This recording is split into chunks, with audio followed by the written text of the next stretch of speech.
Mute is off, and we're gonna go in 3, 2, 1, and... Hi, Steve Gillmor here. This is the Gillmor Gang. It's Friday, thank God. And joining us on this edition of the show from Massachusetts, the Commonwealth of, the state of, is Denis Pombriant. Welcome, Denis. Hi, Steve. Sending you lots of good wishes, beans, and codfish. I hear groans from the director. It's probably technical, nothing to do with you. Who doesn't like beans? I love beans. I just don't get it at all. But that's just me, and that's just where I usually am. Okay, Keith Teare, welcome. I'm very happy to be here. Thank you. Excellent. So your crashing computer is resolved? It is. I think it's basically Apple sending messages to kill my computer, so I go and buy an M1. Yeah, I'm getting those messages too. They know who to target. But if it crashes again during the gang, I will reappear on a different device. Well, we'll see. Then there's in London, Frank Radice. Sending you hi, hello, gangsters. Steve, Tina, I'm sending you. We also have beans here. I'll send you some beans and a full English breakfast. The beans meme, it proliferates. Still don't understand it. From Seattle, Washington, or thereabouts, is Michael Markman. How do you do? Hey, Michael.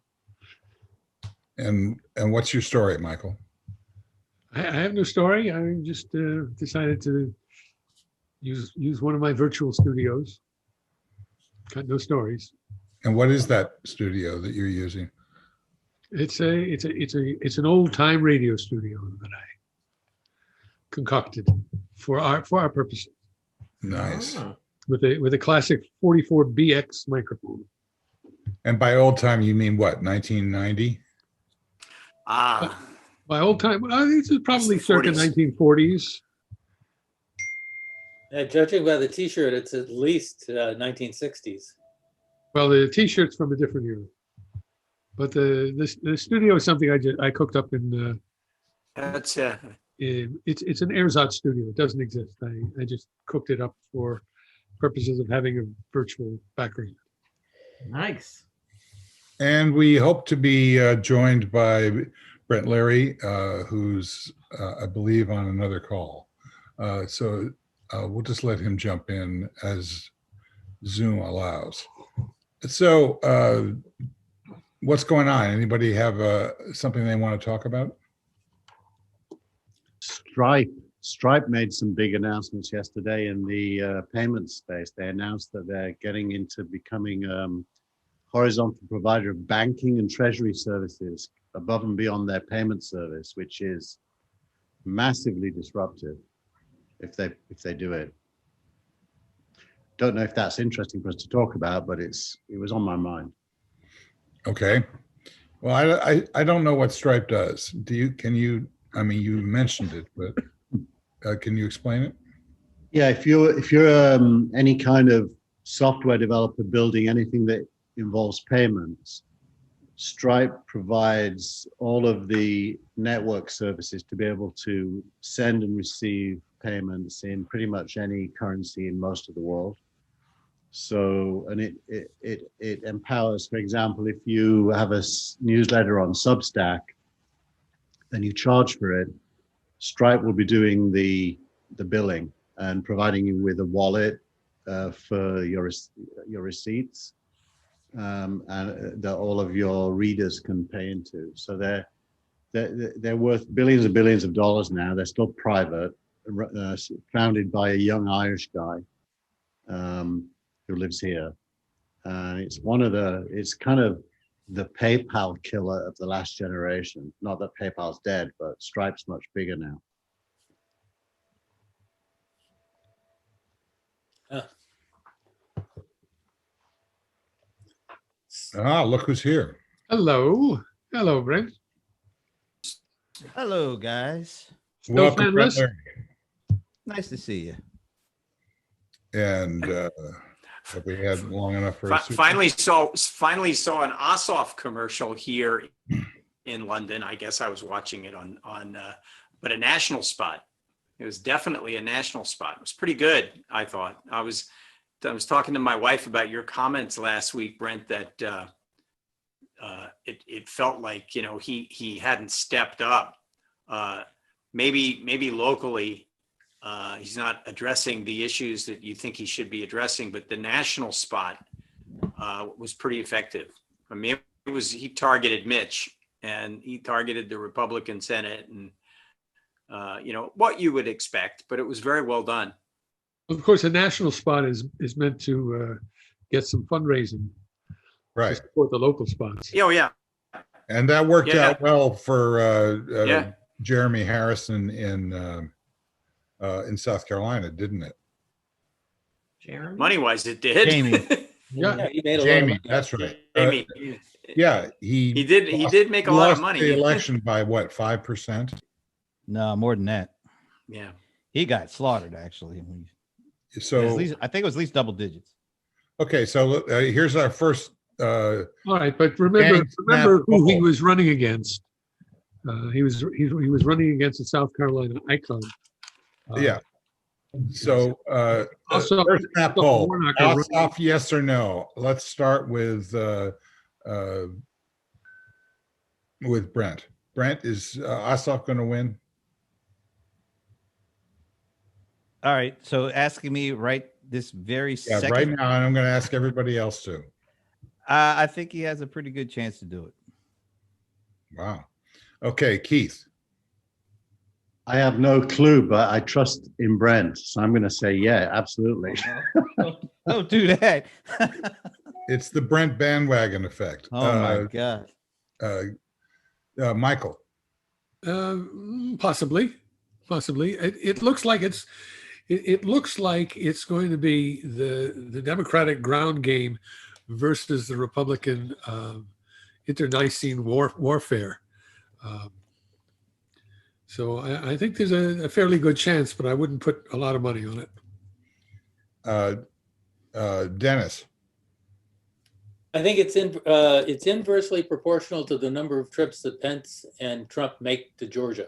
The more they go, the better Ossoff looks. Is there an equation for that you could give us? Yeah. Okay. I'm not hearing it. The GOP message is Except the just general poisonous. form y equals 1 over x. The GOP message is poisonous. It says that your vote doesn't count because the election is rigged. So They literally had a rally, which that crazy lawyer lady that they kicked off of the Trump loyalty, Sydney something or other. Powell. Oh, Sidney Powell. Yeah. So it was her and a local guy, Lynn Wood, I think his name. Yeah. They literally Yeah. got up there in front of this folks. I don't know how many people there were, but they literally said, "Don't vote for the Republicans. Don't vote. Just don't do it." That's not the kind of message you really want to send to the people you really need to vote for you. So there's a long tradition of extreme points of view arguing for boycotts in elections, on the left and the right. So basically, you get so upset with the established party that you can't even vote for them anymore. And so it feels as if the Republicans are going through their boycott moment, which is kind of interesting because usually what happens then is it splits and some new party emerges. But in American politics, that doesn't seem to happen. It just has a negative impact, but there's no transformational event, if you like. Actually, the 19th century offers a wonderful example of that very kind of thing happening. Actually, two times. The first time was when the Whig Party died and the Republicans, or actually that was the second time, the Republicans organized themselves into a political party. Before that, the Know Nothings, I forget, either fostered the beginnings of the Free Soil Party or vice versa. And the Know Nothings and the Free Soil Party ultimately lost because the Whigs or the Republicans were better organized. I see a lot of parallels to today with the Know Nothings myself. I wanted to ask, It hasn't happened. Ossoff, It hasn't happened in the last couple centuries. Well, I mean, it didn't happen in the 20th and so far in the 21st. But if it's going to happen, the conditions are pretty ripe for it to happen now. Well, you had the Dixiecrats in 48. You had George Wallace in 68. Wallace won a dozen states thereabouts, kind of through the election, I think, to Nixon. But it didn't start a party. I mean, there have been a couple of successful independents, but nothing really came of it. Well, yeah. The Republicans just absorbed all of that energy. Well, the Dixiecrats tried to be a party, but they didn't have national standing. Wallace was, kind of a one-time crazy guy. You say the same thing about Ross Perot, who didn't really start a party, but definitely crippled G.H.W. Bush. It's interesting because it's when pragmatism disappears and being right becomes more important than winning. And that's kind of a rare moment when being right feels more important than winning. Well, yeah, the Federalists went through a period like that and basically went out of business. I think it's all part of the self-correcting aspect of American democracy. Frank, what do you think? well, let me get right to it. I was, thank you. Yeah, you better I was sitting here. You better have a good answer, dude. Ossoff wins, A, and B, I totally agree with the inverse theory of the more times Pence and Trump go to Georgia, the better chance he has of winning. And C, Brent, correct me if I'm wrong, but didn't he actually do way better in the general election than Loeffler anyway, or Loeffler, whatever her name is? So Loeffler was a part of the special runoff to pick up, I forget Johnny Isakson retired early. And so that's to finish his term. And so there was like a cast of 20 or 30 people running for that. Warnock was the guy that got the most votes. He's the Democrat. And then Loeffler and the guy that Trump really liked, I can't remember his name right now.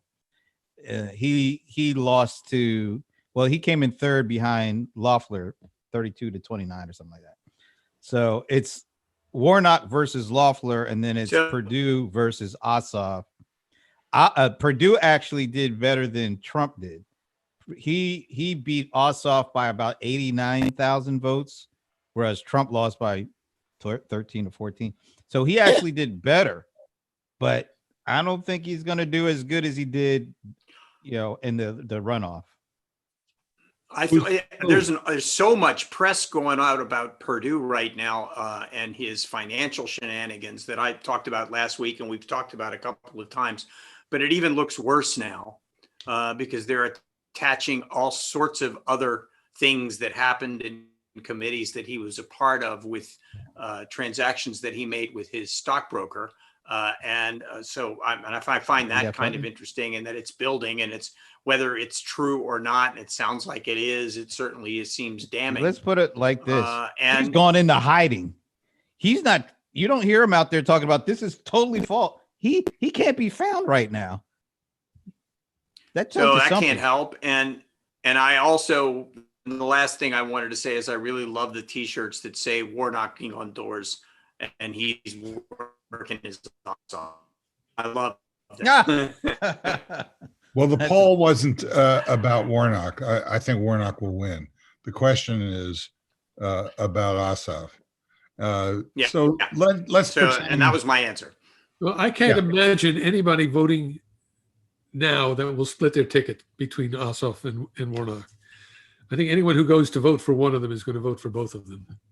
Yeah, me too. I think so. Yeah, will their names be, right down the line under Democrat? You can get a ballot that does that. You can actually request a ballot that says I just want the Democratic stuff selected, and one that says Republicans. I always go with the independent, but you can get it. That's the drag along effect. The tugboat. That's what I was thinking. Yeah. Yeah. so So let's there you go. pretend- That's let's my pretend- answer. And thank you for asking, Dennis. I appreciate it. That's what I do. Yeah, and bring the cats out later, please. They're sleeping. I'll have to wake them up. All right. So what else you got, Frank? What else you got? Oh, I was gonna. Keith, I wait, was- Keith, let me interrupt you, Keith. Yeah. Okay, go ahead. Who, me or Keith? Does I it was matter? going to say, thank God for the this very quiet increase in Bitcoin right now. That's the first thing I have to say. The second thing I have to say is I'm really fascinated by, I so much want to talk about the virus and some questions I have about Kitty, the questions I have about the efficacy of the vaccine and what people think about it. We can get into that, but the one story that's got me really interested right now is the fact that Warner Brothers is going to release all of its movies simultaneously and in theaters for 2021. I think that's a really all the time. I actually think, although people are saying this is just for 2021, I think this is a huge game changer and make a tremendous difference in the entertainment world. And if you look at what's going on at all the networks right now, and all the content creators from Disney to Comcast to Viacom, all of them, they are having massive layoffs right now, and they're completely restructuring in a way that puts all of their Bitcoin into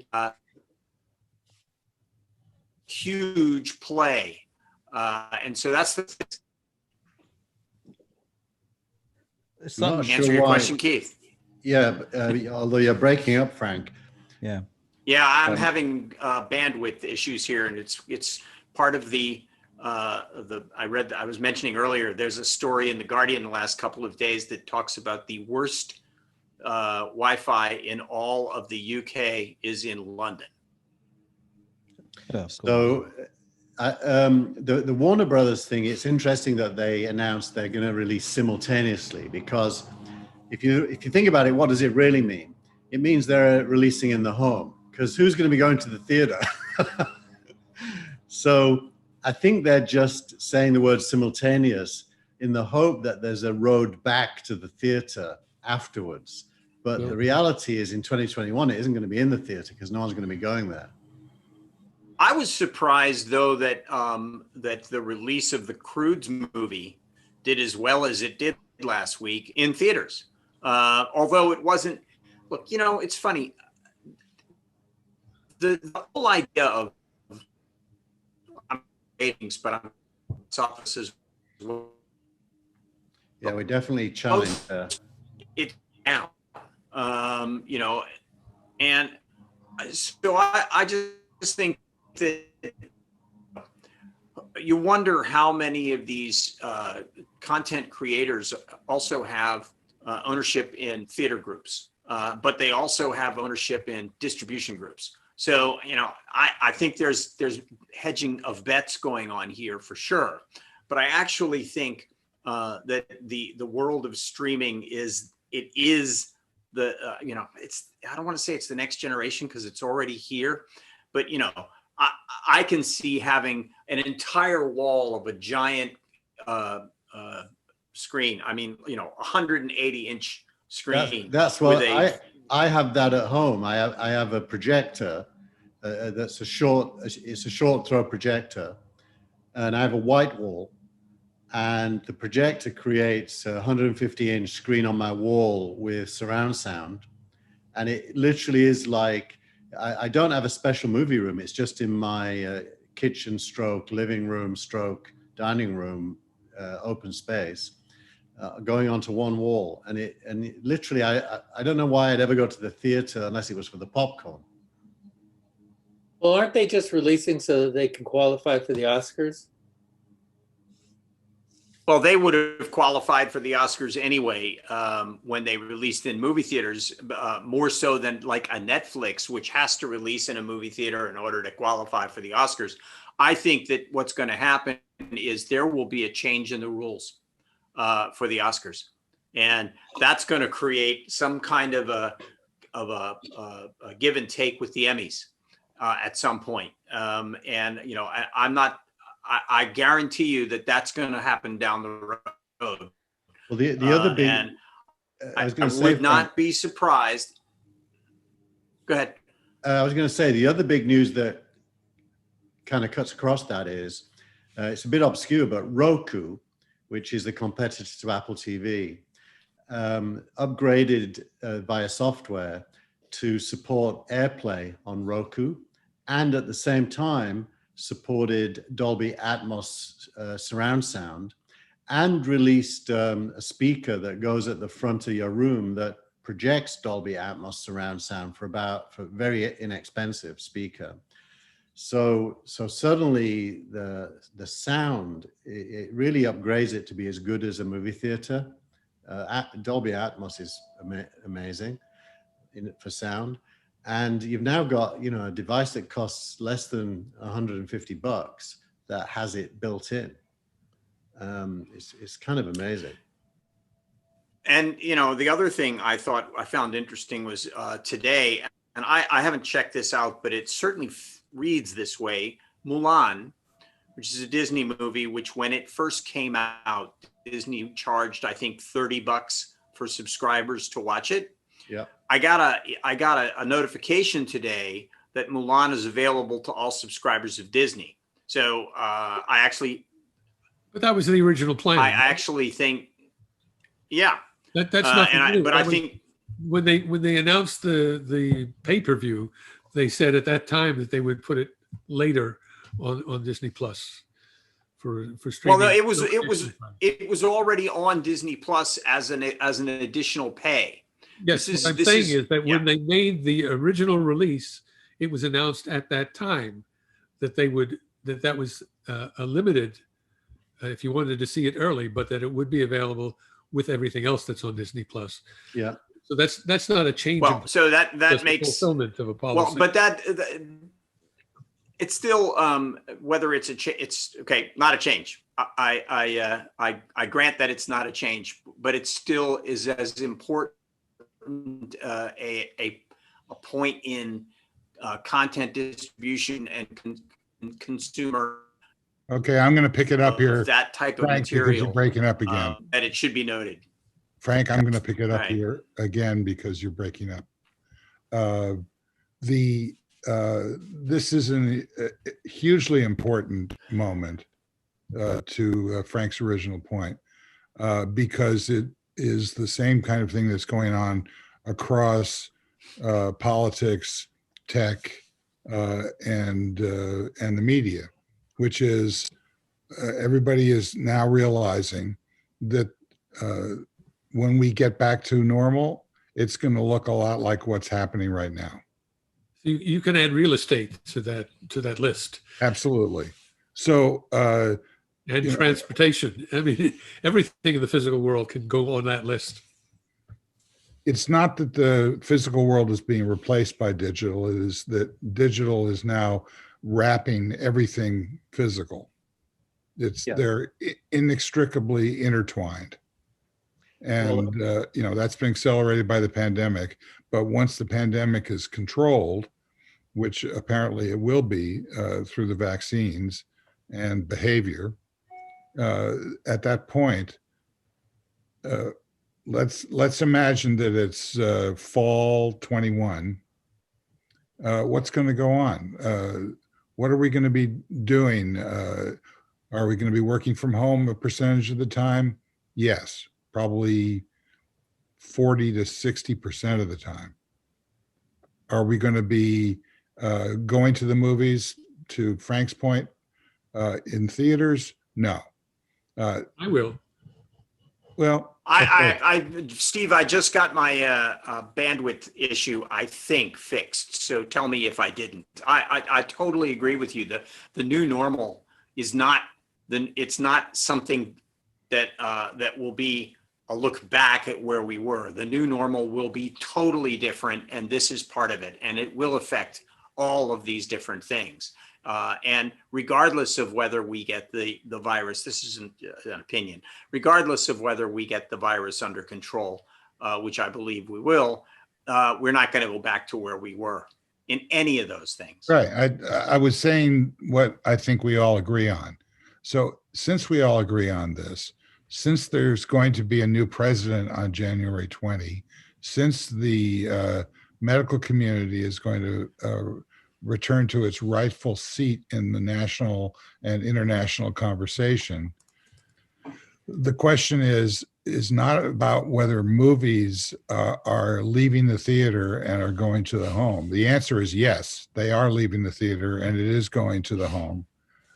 And theaters will start to provide some other hybrid mechanism that we haven't figured out what it is yet. And to me, that's what Warner's is basically saying. Warner Media is basically saying, we're not going to figure this out by third quarter of 21. So we're going to promote our new streaming channel. Now, movies is one of the movies is I one was going to say category. one of What about live entertainment? What about live shows, nightclubs, theaters? How much of that's going to be subsumed by this and disappear? It I don't depends think, on the. Well, I think I don't think any of it gets subsumed or disappears. It's just going to be mitigated, if you will, by the ascendancy of digital. I mean, just this week, for instance, National Theatre in London announced an at-home subscription program. They had a NT Live program where they streamed to cinemas and movie theaters, but now now you can subscribe and get the plays at home till they run out of plays.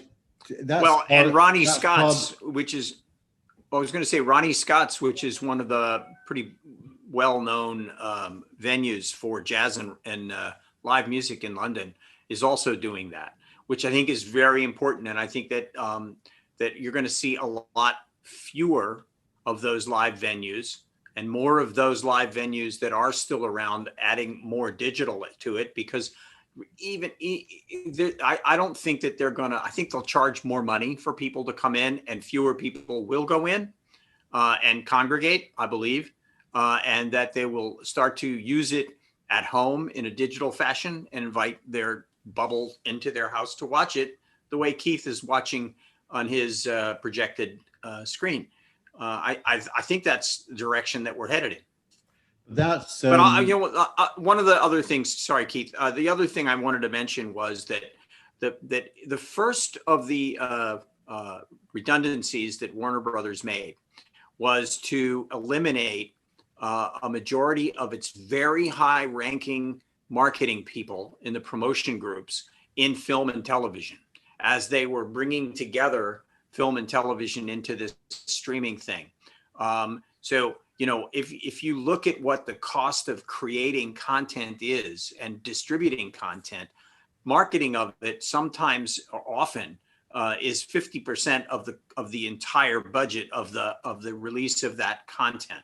So when you start to move those people around, you're signaling that there's a big change, not only that's coming, but it's already happened. Yes.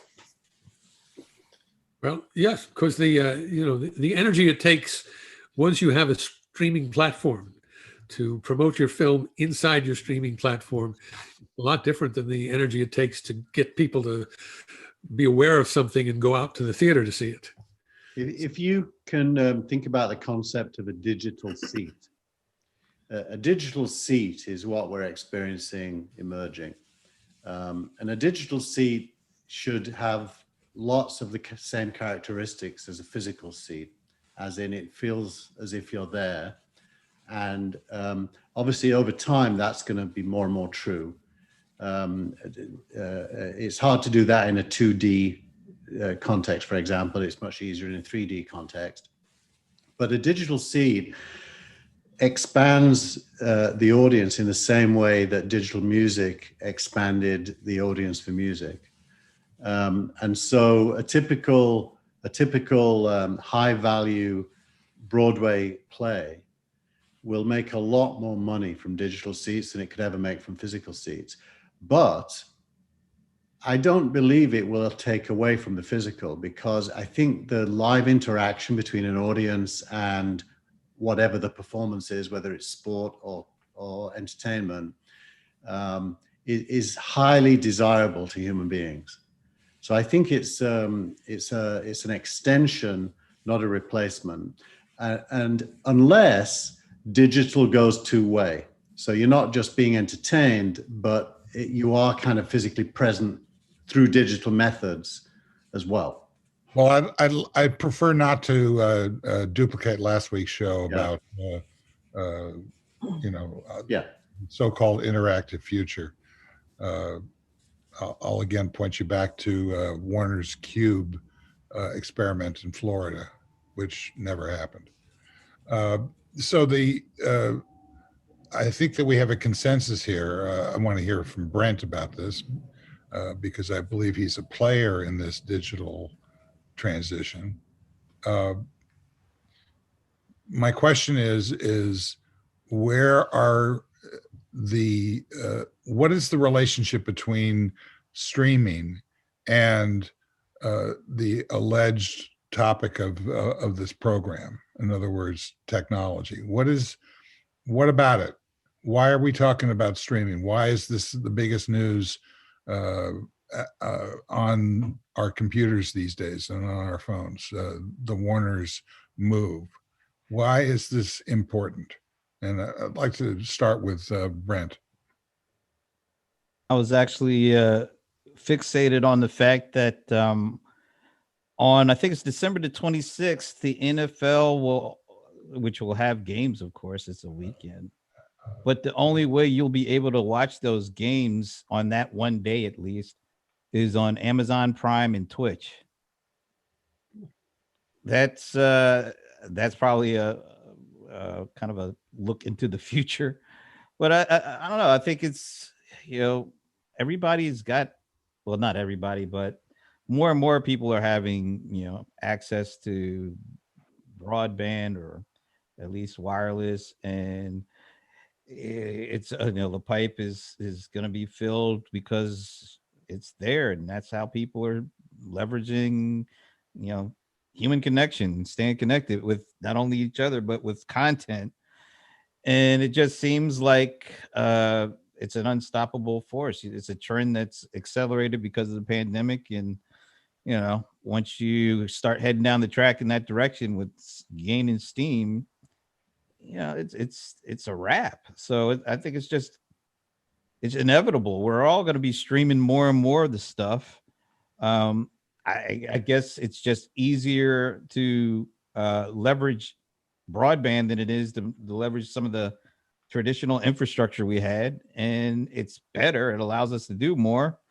And I think maybe the thing that I take away from some of this conversation is there's absolutely no way you can replicate the physical experience of an event.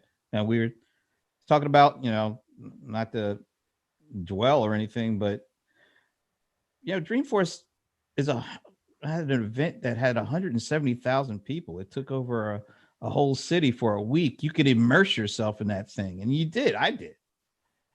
It's hard to do that,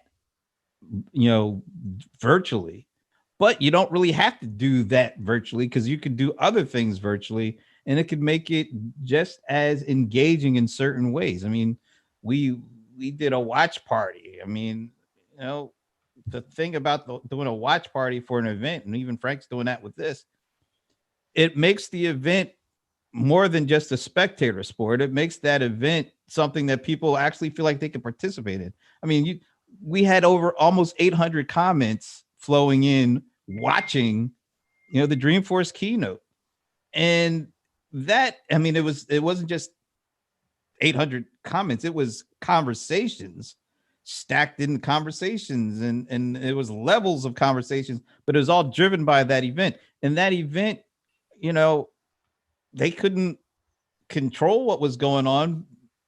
The event kind of became a communal thing that anybody can make what they wanted out of it because of the ability to simultaneously stream that event into another event, and then have people comment on that event, and then you could broadcast comments on that event, and we could bring spectators in on screen to comment on that event. So there's a lot of levels and a lot of things that we're able to do because the tools are there to experiment and try these things. And the more people that do that, the more different things happen and can happen. And I think the genie is kind of out of the bag on that one. You mean the cat's out of the bottle? Yes, Well, exactly. The cat's over with Denis. Oh, Yeah. I think that it starts with one basic thing. And that is that the cable itself is dead. First of all, I'll talk about broadcast in a second, but the cable itself is dead. The cost of buying the cable came as part of buying the broadband. So if you were an original signer, signed up to buy Time Warner cable or something like it, Comcast, you bought the cable to watch your television on, and you bought the wireless and Wi-Fi so that you could do stuff with your computer at home. Now you don't need the cable. So why spend the money on it? Immediately, boom, cable's gone. That's why the numbers have gone down. That's first of all. And second of all, is that the broadband as a content distribution system offers the same two things that are the entertainment industry's bread and butter, and that is a subscription model, or a subscription model, or an advertiser model, or in the case of things like Hulu and Hulu Plus, both.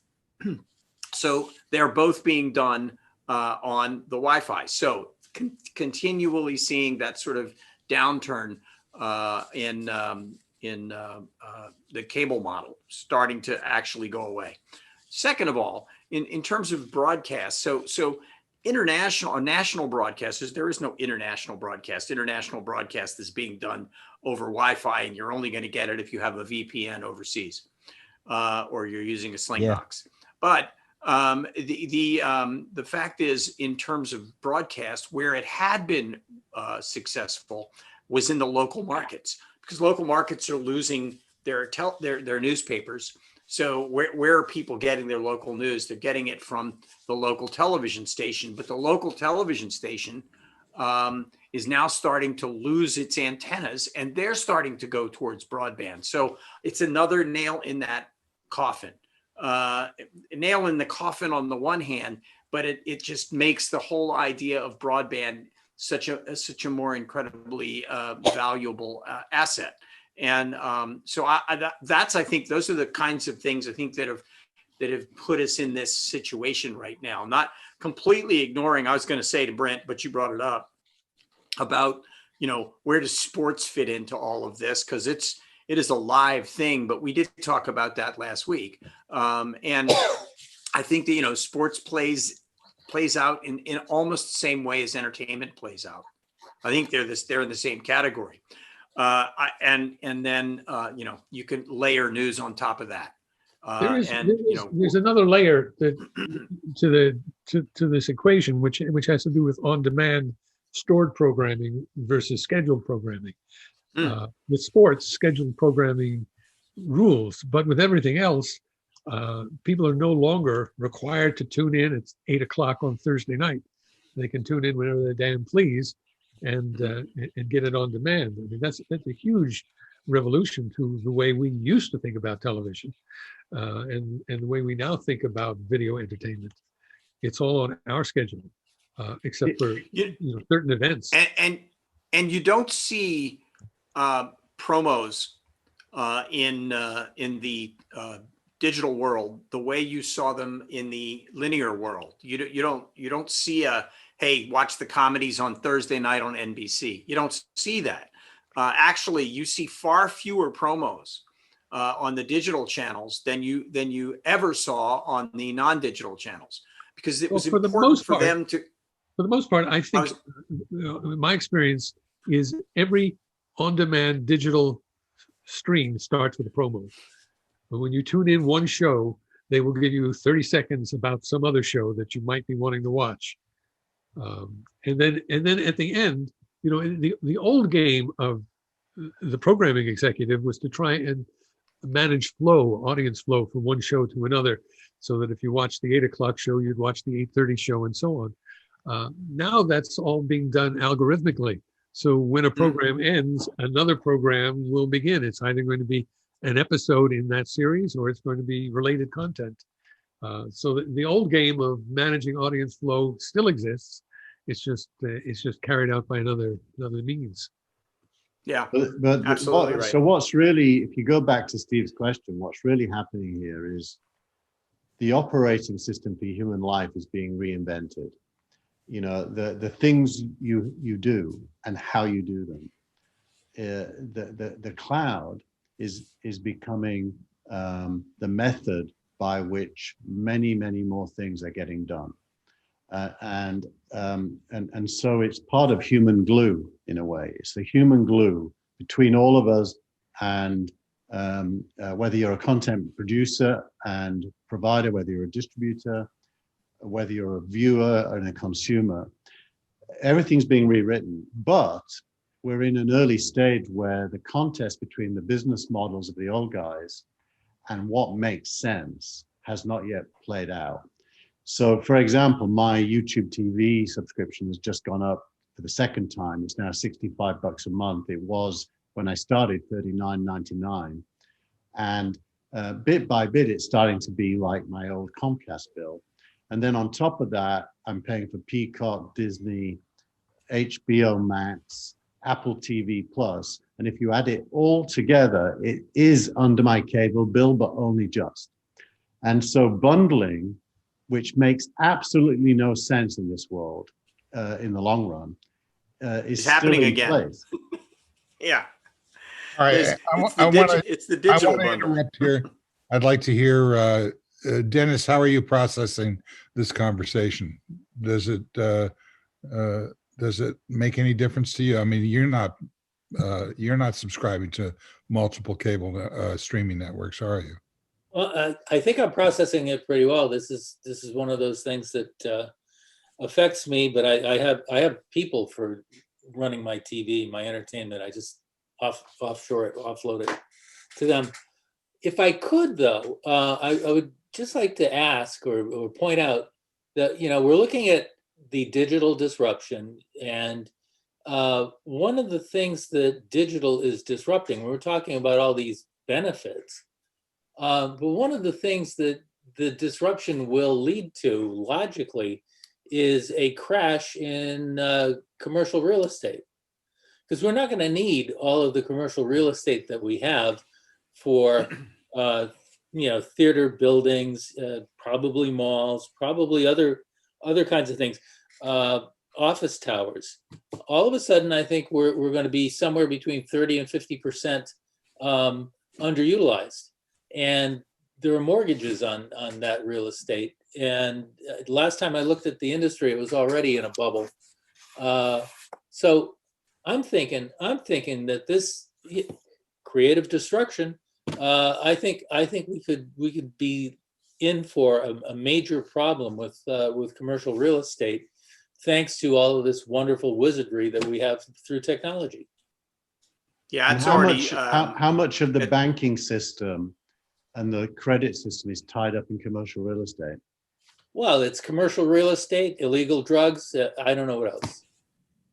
Just kidding. Yeah, it's certainly obvious in New York City. That's the 6th Avenue corridor I guess between 42nd Street and up to Lincoln, up to Columbus Circle on 6th Avenue is basically dead. Those buildings, those office buildings are essentially empty. And so all of those, those other businesses around it, it's not just the commercial real estate, it's all the mom and pop businesses or the stores that are around those businesses that are also being affected by this. Interestingly enough, you mentioned the drug world. The House just voted to pass a historic bill that would decriminalize cannabis, which now will go to the Senate. That's an interesting thing, by the way. To die, by the way. It will go to the Senate to die. To die. But look, states are doing their best to try and make that happen as we sit here. Anyway, but I just find that your point about commercial real estate is probably one of the biggest issues that the digitization of our community will affect. So, Dennis, how will these buildings be reused? Great question. My candidate, this is just me talking, my candidate would be housing. And I think, people have always wanted to be in cities for the culture. And, whether you can get a movie online isn't going to change the fact that now and then you want to go out for live music or live theater or restaurants and stuff. I think a lot of real estate close to the hubs is going to get turned into housing, and it's going to be at a premium. And we're going to see the advent, if the CDC has its way, of buttons that indicate that you've had the vaccine. And perhaps these nightclubs of the near future will have that button, kind of like Intel inside over the front door. I think you'll carry all of that information on your phone. It'll be tied to a CDC database, and you'll wave your phone at a reader as you go into the venue. Well, the reason that they're talking about this is primarily in order to encourage people to take the vaccine. So it's going to be the black market on those buttons. Oh yeah, no, I agree with you. I mean, that the database thing is a medium-term future, but yeah, buttons makes a lot of sense. I would also add that a lot of this extra space is going to be, bought and used as fulfillment and distribution centers, because we still need to have stuff. We order stuff. We want to get it to us as quickly as possible. So right. A lot of this, like Amazon has already started this stuff. I mean, they've already started, buying up old shopping malls or, things like that to get their distribution closer to the folks. But I wanted to post this or put this to the gangster crew here, because it kind of made me think. So there was a CNBC report, I think it was last week, that talked about how Amazon is, they made all these different arrangements to allow people to pick up their orders from various places, because they said they're a little short on drivers and they don't want to have people wait. They don't want to make people wait for their stuff. And that posed a question to me isn't that kind of going against the Amazon brand? The whole reason that we love Amazon is because we can click a button, order something, and then, a day later it's at our house. It's convenient. We don't have to go out of our way. If we had to go and pick up stuff, well, that's what Walmart was for. So how much of is this an issue of Amazon kind of showing, or maybe it's a good thing that they're figuring out different ways, but does it also mean we may be in for some rough stuff when it comes to ordering online and expecting our stuff to come to us? I think that's at the margin. I think that's going to be an option that you're going to have. They started lockers Yeah. a couple of years ago for people who weren't home and didn't live in a secure building or a secure neighborhood and just would rather not have the package left on their doorstep. So, that was meant to solve a problem. This is meant to solve a different and newer problem. And it's probably just growing pains. I don't think they're going to abandon home delivery. No, and the other thing about lockers, I was just going to say was there was another use for them, and that was you could buy an item and have it delivered, and they could get it to you in 2 days. But if you pick it up at the locker, you can get it in 1 day. So there was some things like that going on. I don't think that. I don't see it as a problem for the Amazon brand as much as I see it as an augmentation of the Amazon brand. So here's a local paradigm in my own town. A large auto dealer, actually the one that I bought my car at, which is located right near a freeway interchange, was just purchased by Google to put up a campus. So Google, one of the drivers of the digital revolution, needs office space. And the car dealer probably is going to move to a new location where they will downsize because buying cars is not as important as it used to be. I'm not so sure. Yeah. The whole idea of touchless is going to become extremely revenue positive. That's about cars. It's not about anything else. Notice Cars the and real estate did DoorDash, really well in the recession. the DoorDash IPO today increased its price range from $70 to $75 to $90 to $95. That's a signal that somebody believes that touchless delivery for lots of things is in our future. Correct. And there's an awful lot of already touchless delivery of cars. It's whether and some of the I don't even know if it's true. You guys have to tell me because I don't see this kind of thing here. But is it actually true that there are these this distribution centers for cars that electronically go and grab the car and bring it down a chute and then send it out to you, or is that just pie in the sky thinking right now? No, there are buildings that do that. And not only that, but what's happened is the digitization of car sales is basically taking the showroom and putting it on digital. So once you've shopped, which you're not going to do in person, you're going to do it on this screen here. Once you've decided what you want, how do you care how they get it to you? You just want it in your front porch, basically. Well, it gets delivered like Amazon, and and other digital groups like Carfax or Carfox or whatever, where you can actually get really go deep into the weeds. Because I was looking at a couple of cars, and I was semi interested in buying a car. Changed my mind, but I started to look deep in the weeds, and I can't remember what the British version of that was called, but I found it and I looked at it, and I could find out everything from whether there was a scratch on the right front fender to what kind of speakers were in the car stereo system, to whether it was obviously an automatic or a manual shift, which I was actually looking for a manual shift car. There aren't that many of them out there, by the way. So there's every which way to buy a product digitally, and that is equally as important as what's going on in the entertainment business.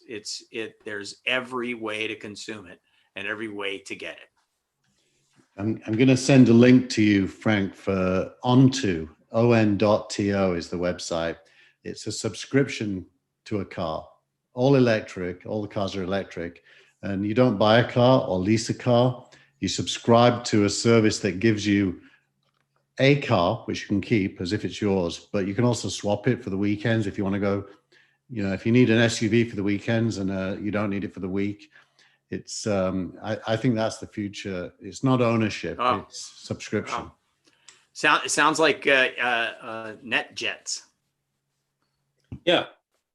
Software, driving as a service. driving as a service and cars as a service as well. The actual physical car as a service, and then later driving as a service. Well, I mean, Yes, that's what's driving as a happened. service. I was behind a Tesla on the highway the other day, and had a bumper sticker saying, "I'm probably not driving." Well, what's happened for me, I have not got the new iPhone yet because I'm lusting after the M1 MacBook Air or Pro. I can't decide. But what I really am waiting for is a subscription service for the MacBook Air. Well, Right. and Apple's halfway there. They've got. I almost did it this time. Instead of buying my phone, I almost did their subscription plan to a new phone every year. Yeah, well, And- that's what I'm on, and I'm delaying that purchase or that transition, raising my monthly charge by about 10 or 20 bucks, which I do every year. I'm delaying that in favor of trying to figure out a rationale for why I should get this MacBook Air. So the subscription service for the phone is not available for the computers? Not yet, but Yeah. wouldn't you think that when we readjust to this, third quarter 21, when movies are available in the home and by subscription in physical locations, do you really think that this is going to evaporate and only be about phones? It's going to be about everything. Apple One. Yeah, I was just thinking I would subscribe to a 180-inch TV. Apple One And- is going to. Apple One will involve. Apple One is this bundle subscription service to everything. It's $29.99 a month, and you get all of their different subscriptions, including hard drive space for 2 terabytes, and you get. Yeah, but I don't care about the gaming part. So No, but they're going to bundle in hardware. You'll be able to tick boxes in Apple One that includes an iPhone or a laptop, and you'll pay with your Apple Card. Well, I think that's true, but you said this before. You were talking about bundling. There has to be some sort of organic, interactive bundling model. I won't get into Apple One until right now I would probably save 10 or 15 or maybe 20 bucks a month for all of the choices that are rolled into the one package, but it also would add stuff that I don't want.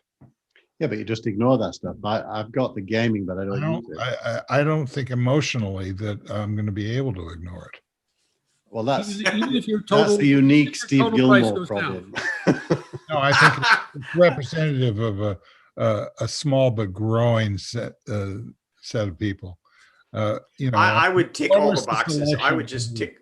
What was the selection other than an emotional backlash to the last 4 years?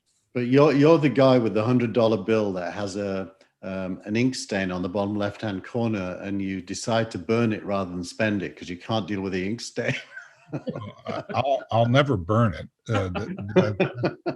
That's for. But you'll spend it really fast just to get it out of your pocket. Yeah, No, I mean, let me understand this, Steve. Even if you will be spending a total of fewer dollars a month, but you will be buying something you don't want, you would rather spend more dollars and not have the thing you don't want. no, I'd rather not be trapped into a model that doesn't yet understand that I need to be able to adjust the bundle on a personal basis. But this is all looped around to where Frank started us off with the cable bundle, which is going obsolete. Yeah, that's what I just said. So what I'm telling myself, and therefore all of us, is that, I think Frank was talking about earlier, or no, it was Keith, was talking about the cost of FiOS or his YouTube TV. right? Once they get you in with this fantastic bundle that you think, well, it's just throwing in the sports, which I don't care about, or the gaming, which I don't care about, and then they raise it by $10. And then the next month they raise it by another $10. And all of a sudden you're paying for all that stuff in the bundle that you don't want. Yeah, you've got to be able you've got to be able to, what you need is a bundle engine with individual parts, and you get to choose what goes in. Exactly. So there's a software that allows you to go in and try and figure out which gas company you should be buying your gas from. And it automatically, and it's same with insurance. It figures out which insurance you should buy and based on what it is you actually need. Because I find myself seeing these increases in my various accounts and absolutely doing nothing, just kind of ignoring it. I do that all the time. And I don't think I'm the only person in the world who does that. And the next thing I know, it's up by $10 a month. And there's 5 or 6 of them that are up by $10 a month. And now it's an additional $60 a month. And getting back to what you said, Keith, it's more than I would have spent if I had the cable. So now I've got to go back and start knocking stuff out in order to get it to some reasonable amount of money, if I care about the money at all, as one of the reasons why I might have made that switch to begin with. I have no cable at my apartment in New York. I use an antenna, which, by the way, has terrific resolution on a good TV. It's absolutely incredible. It's way better than compressed resolution coming from good luck. Good any luck cable. with that. All right. I mean, the point. That's not the point. The point is that at some point there will be some software that will take all of these things and allow you to customize what it is that you want. So it's like a la carte. At some point, September 21. Dennis, you've got a hard stop in a few minutes. So anything you wanted to mention before you jump? Good show today. I learned a few things about the media industry, and I would just like to say I am happy as a clam that Trump has less than 50 days left in office. That's all.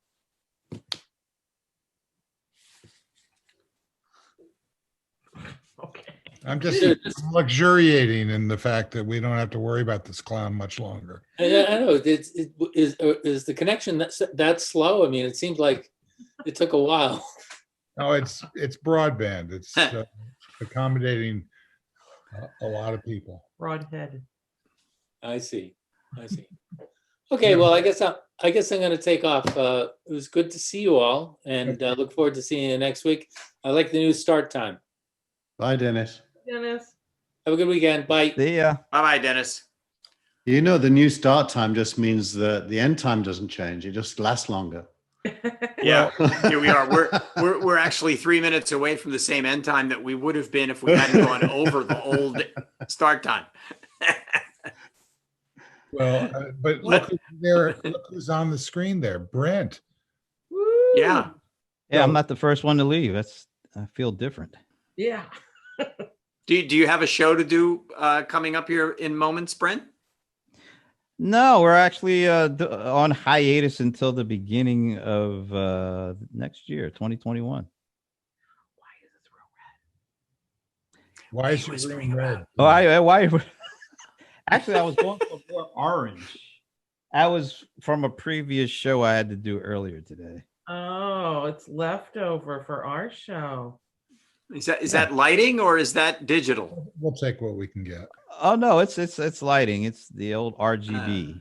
Why was it Like orange? Ruth Gator Binsberg. So why? Let's analyze what Dennis said on the way out, which is that he learned a few things. What do you guys like about what we've talked about today? Anything? I like it. I like it all. Everything. Okay, well, Yeah. explain to me why you think this is useful. Well, the useful is in the eye of the beholder. It depends what you want to get accomplished. But this is a window into the evolution of human life. And we're putting our finger on the pulse of signals that indicate what the future is going to look like. Some of them we didn't dive into, like the Bitcoin stuff or the Stripe stuff. But this is the signals that represent the future being discussed in real time and appraised to the extent to which they're significant and what the possible timeline is. It's all fascinating. Yeah. What he said. Michael, any thoughts about the usefulness of this program? Well, yes, edification is always useful. Sure. I just a straight thought I didn't mention at the time when Brent was talking about watch parties and audiences interacting in watch parties. That's a model that Twitch is, a year and a half ahead of most other places about. They built their whole service on that, on people watching and commenting and interacting. It's a new style of audience that we're all catching up with. So go get a Twitch account and just see the future. But it seems a little bit opaque to me right now. I recognize that this will basically all roll into a common kind of interface, but I don't understand how multiple comments simultaneously do much more than, they're more for the entertainment of the viewer than they are for the edification, as you Yes, were talking about. But part of an audience reaction is being in contact with the other members of the audience. Even if you aren't talking, which you shouldn't be talking during performance, you are picking up a vibe and you're laughing at the same points and you're applauding at the same points, and you do feel this sense of community. AOL had a model of this decades ago when they wanted to have it was all a chat-based model. When they had some celebrity that was going to draw a big audience, they established rows so that you could be in a group of about 10 people chatting about what the big celebrity was talking about.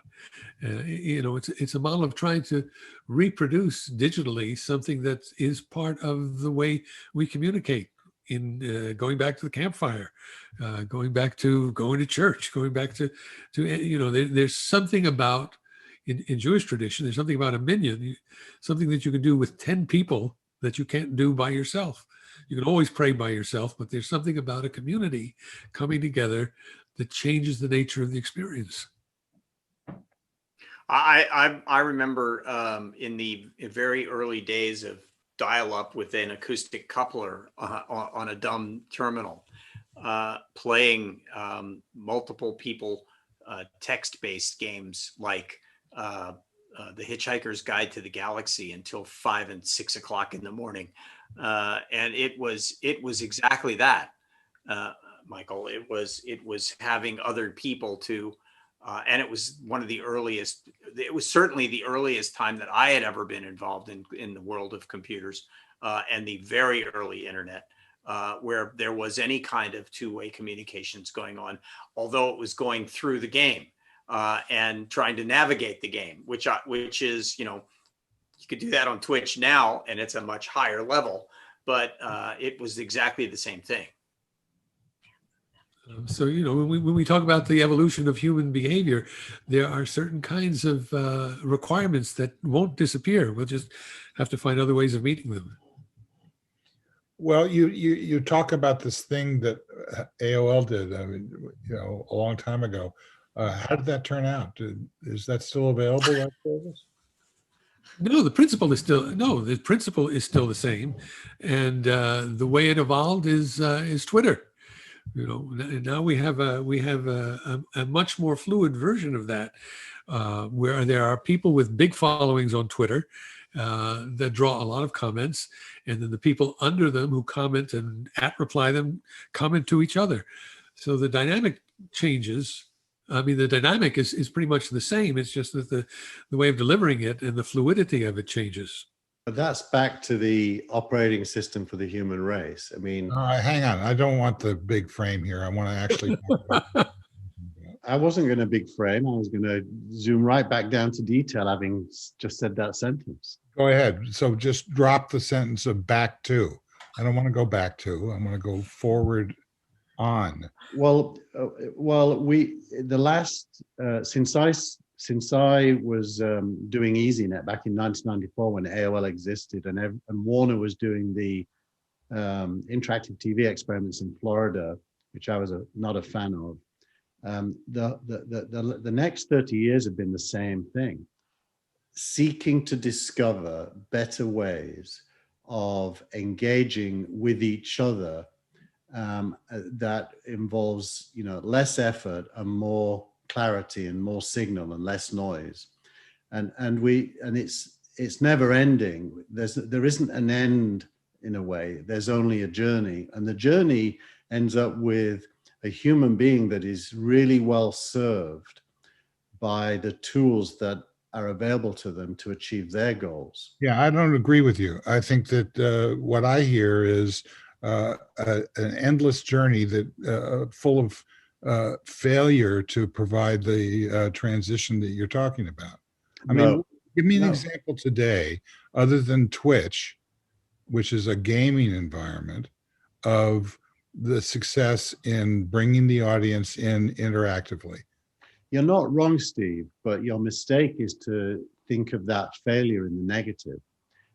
Failure is the price you pay for discovery, always. And so but that's an abstract abstraction that you said. Yeah, to me, it's an abstraction. You're basically saying we're trying to figure out how to get someplace, and that the journey is valuable. And what I'm saying is, perhaps the thing that we're trying to get to. I mean, you just referenced the Warner's Cube project that I've been talking about, intermittently, and has been going on for 35 years. It is, and at the same time, what Michael was talking about is this thing called Twitter. We've got the Senate trying to shut down Twitter because of the social media, fake news attributes of the technology. So, which part of this current example is moving toward? I mean, I love Twitter. I don't love the gaming of it by either political party, but I love the ability to be able to, as we're doing right now on video, to be able to connect across the world. But I think the way you get to a good place, where does that improve by having multiple people commenting? I mean, for them, it's great. For the information, for the decisions that are going to be made, we're talking about this election that is, challenging our notions of legitimacy, etc. How do we get from point A to point B? And what I saw in the theater, in the Warner Media announcements, is they're saying, we don't know how we're going to get there, but we're going to start now, because if we wait, we're going to lose a lot more money than if we start doing this now. Yeah. Well, in a way, we agree. That's like action as opposed to abstraction. So we agree, because I made the point that there is no end, and you said, what if the end, blah, blah. Now, there is no end, but there is human need. That's a constant. And human need to engage and understand doesn't go away ever. So all we're really doing is reinventing ways to engage and understand. And if you separate out, Reinvent. let me just finish. Yeah, but let me ask the question and then you can finish. Okay. You say reinvent. Okay, give me an example. Now go ahead. Sorry to Well, so you'll remember See You, See Me, right? See You, See Me was a video and audio thing that existed in 1994 that I put into Siberia Cafe, which was the first cyber cafe in the world. People would come in and do See You, See Me across the world, and it blew people away. Zoom. I loved it. Zoom is just See You, See Me 30 years later or 25 years later. So it's way better than See You, See Me, but it's trying to achieve the same goals, which is shrinking the world and making human beings be able to communicate. And better still, we can now be on this show, and people on Twitter and Facebook and YouTube can watch and engage via chat and stuff. So to me, this is all, Twitter included, progress in helping us be more human, not less human, and more social, not less social. Now, of course, that comes with costs like noise in Twitter or attempts to misuse. But you've got to separate the core progress from the misuse and be able to measure them both independently of each other. We have a tendency, though, to want to ignore the misuse when we're trying to evangelize the benefits of technology. We may have a fundamental human need to learn and discover things about the world. We also have a fundamental human need that at least some people have to bamboozle other people. And these tools become irresistible for bamboozling. To loop back to something Frank was talking about, local news is going away. Local newspapers are going away. Local news coverage by local TV stations is going away. It's financially unsupportable. But people still have that human need to find out what's going on. And into the breach comes all kinds of misinformation. Recently there's a video circulating with a narrative proving that in Georgia, there was chicanery in the vote counting. Now, that is getting a huge amount of circulation on the right wing. It's pulling in people who are prone to adopt conspiracy views. And now, that's out there now. Giuliani is now citing that video as proof that the election was stolen from Trump. And now you have to put energy into refuting that and debunking that because it's false information. So but Michael, I can be self-critical here. We're all made up of a combination of security and insecurity. So I bamboozle people when I sound like I know what I'm talking about, when I'm making it up as I go along. And I think that most humans are well-intentioned, yet have insecurities and securities, certainties and uncertainties that lead them to engage in ways that are less than scientific or perfect. But in the long run, most people are not trying to screw up other people.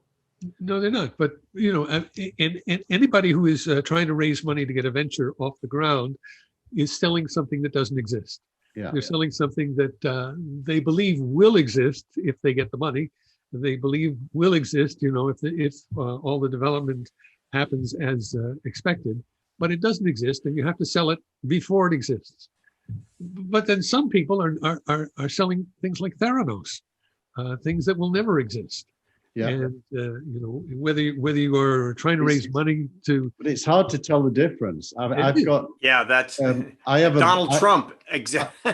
I have an investment in a company in the northeast of England called Biosignatures that does protein analysis from a single drop of blood that they say can detect all kinds of stuff. I won't go into details. They're nice people. I have no clue how to distinguish between them and Theranos. I don't know. I mean, who does? So you have to trust. It's all about trust. You have to trust in order to learn, And if you distrust, you'll never learn. Brent?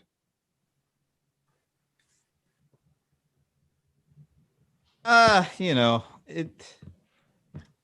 we're covering a lot of stuff here, and now I know what goes on after I leave. There's a lot of depth and breadth to this.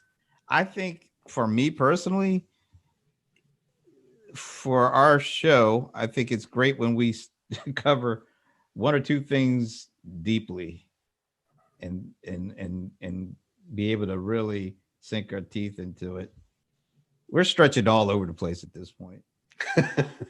And that's kind of stretched the limits of what I can add intelligently, if I can ever add anything intelligently to the conversation. So I enjoyed the first hour was really great.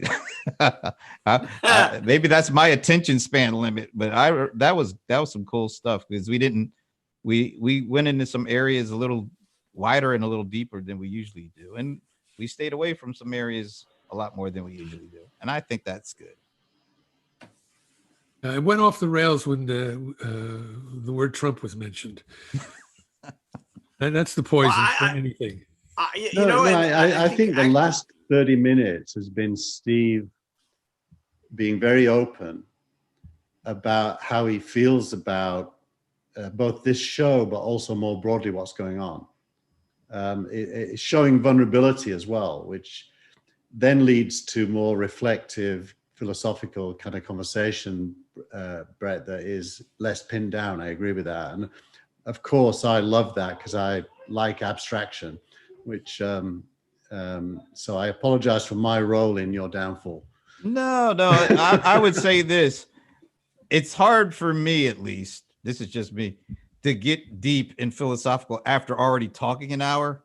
I think there's a room to do this, but to do the 30 minutes that we just did after the hour that we did kind of makes it a little tough for people like me who start seeing baseballs and basketballs and footballs and things, because I should be talking about sports right now, but I'm not. So you asked for it. You asked me. That was a great show. When you ask for sport, I immediately go to Ole Gunnar Solskjaer and Manchester United, and should he be fired? Why did we lose? Will we win next week? Yeah. That's what I could add to that. Mr. Gillmor, you started all this. You've got to wrap it up. I'm responsible for all the good stuff and all the bad stuff. There's no bad stuff. There's absolutely no bad stuff. You just, you know what the word is, and you did that all over. Oh, come on. 30 minutes. Give me a break. I mean, don't kid a kidder. I'm not used to being on this show for more than 55 minutes, so that's what it is. With you, but you pointed it out, not me. I thoroughly enjoyed the first hour. That's great. I enjoyed everything that you all said and nothing that I said, but that's I hate the sound of my own voice. It was so good though to have all of this time not specifically talking about Trump. I really felt good about that. Even if we had gone down the road of the virus, we would have been forced to talk about Trump. And I feel like, a great weight has been lifted off of our shoulders. On the other hand, not yet. No, not yet. On the other hand, and I'd like to talk about this maybe next week. What is the future of Trump? What is going to happen to him? Where is he going to live? What's going to happen to the family? And I think that there's a lot of stuff that's interesting to be talked about. That's sort of post the 20th, and but I thoroughly enjoyed the fact that we were able to do at least more than 60 minutes of this show without having to talk about him. But Frank, tell us though, you're in the UK and we hear that the vaccine is going to be available to UK residents like within a week or so.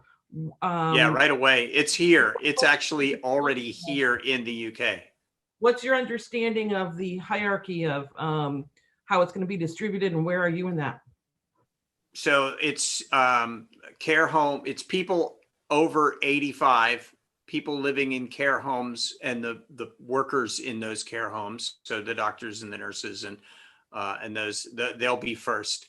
And then in the second tier, it'll actually be the frontline workers and people 75 years old and up. And in the third tier, it'll be people, as I'm doing this from memory, but in the third tier, it's people 70 years old and up. And then there's this large group of people between 13 and 65, which is I guess the fifth tier of that. And that actually next week, there's great expectation that the inoculations in the care homes will actually begin next week. I don't know how long it will take for it to filter down to me at the third level, but it's really encouraging. On the other hand,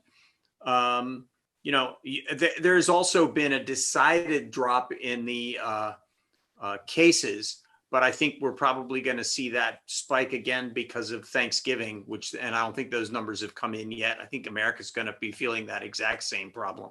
But in terms of the vaccine, it's encouraging. It's here in the UK now. We know it was just delivered. I think it was made in Belgium, and it came over on the Eurostar day before yesterday. And it's actually being distributed to the distribution centers. So what are those centers?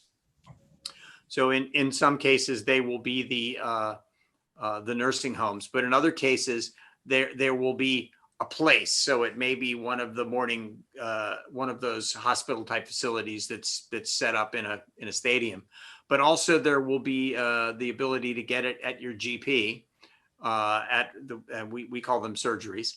And at some point, I expect that you'll be able to go to Boots and get it. That's all I know. And Keith, I think I'm right in all of that. Have you heard anything different? I haven't been tracking it in the UK, to be honest, but it sounds right to me. Based on what I know, that sounds right. And yeah. I'm traveling to South Africa in a couple of weeks, and I have to have a negative test 72 hours before. And getting one of those here, where you could be guaranteed to get the results in time for the flight, was incredibly hard. They say 3 working days to give you the results. In Heathrow, I can get a test and have the results in an hour. So it feels to me as if something's wrong here. Something's fundamentally wrong here with everything, basically. Yeah. Well, that's how look over from here, looking back at the U.S., especially being someone from the U.S. living in the UK, it clearly looks like there's a lot wrong with what's going on over there. And it just from news coverage that I'm seeing here, done by the BBC or ITN or whatever, it just highlights what problems there are in America that even if you hate Boris Johnson and you really think everything is going way off the rails here, it doesn't seem nearly as bad as it does in America. And it can't be all down to Trump, although I'm sure he's largely responsible for a lot of it. But it must be infrastructure and decision-making pathways and how money gets unlocked. It must be a lot of issues under the surface. And it's also the federal system, the fact that the state governors and the county executives and the mayors have a great deal to say about what goes on in their own places. So we don't really have the ability to have a national policy. And even when you have strong state governors like Newsom, and then he goes and does something stupid like throws a giant party at the French Laundry and gets caught with however many people were at that dinner not wearing masks and not social distancing. It just sends out such really bad messages. It's kind of like Bill Clinton.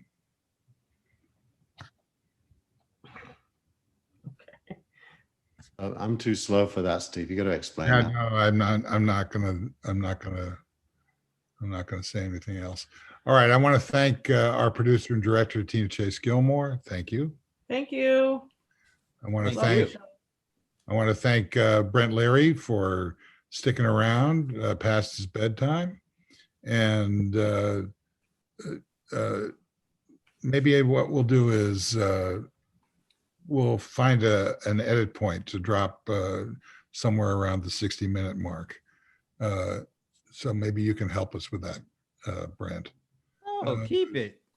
What?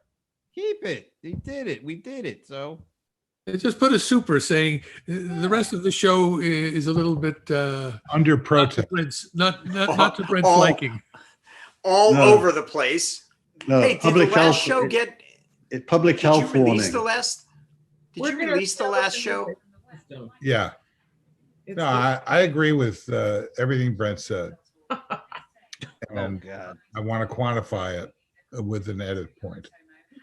Thank you very much. I want to thank Michael Markman. Thank you, sir. Thank you all. Hey, Google, stop. I want to thank Keith Teare. I hope I deserve the thanks. Yeah, you always do. It's a high wire act, but you always pull it off. And Frank Radice, thank you, sir. Thanks for having me. Great to see all you guys. It was nice, actually. I like the semi earlier start, actually.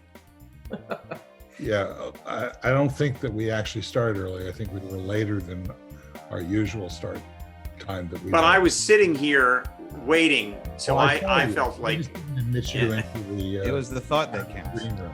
yeah. And Brent Leary, thank you, sir. And we'll take advantage of, your hiatus for your sports show. Somewhere Whenever we can. 4 minutes. Endless, reductive conversation is the sweet spot. And we'll try and find it. Thanks to everybody who showed up, and especially those who didn't. We'll see you again next time. Bye-bye. Later. Bye-bye. Ciao, me. Okay. I'll stop the live stream. Okay. All right. What do you really think, Brent?